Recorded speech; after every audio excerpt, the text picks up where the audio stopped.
So testing the assembly item fix in the site. Formerly we could not add assembly items to the cart, and we seem to be having some new issues now.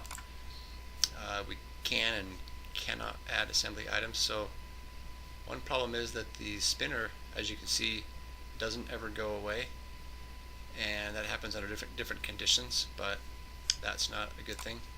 So it looks like I can add an assembly item to the cart, and the problem is now I am not able to sign into the cart, which means I can't actually buy anything. Users can't make purchases.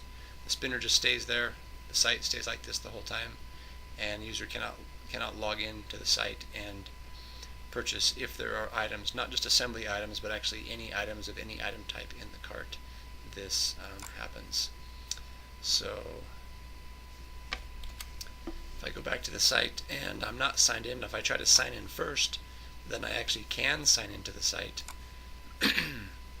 But once I'm signed into the site, then I actually can't go through checkout. So whether I'm signed in or not, there doesn't seem to be a way to check out. I'm not sure why this says SCA Dev. I don't remember that saying SCA Dev before. I could be wrong, but I don't think that's correct. This seems to be pointing to the wrong place. Maybe that's part of the problem. Again, I could be wrong. So now I'm logged into the site. My cart just disappeared now. That's why I think there's a disconnect there between that cart URL and the shopping.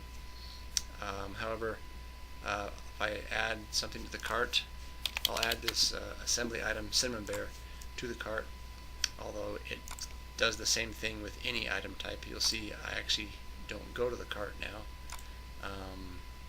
This says 53 items, but I can't get to my cart to check out. So, and then the spinner never stops. The spinner actually stops after I sign out of the site. Now the spinner stops until I sign back in and start browsing around. The same behavior persists in while I'm browsing incognito or not incognito, so that doesn't seem to be a caching issue.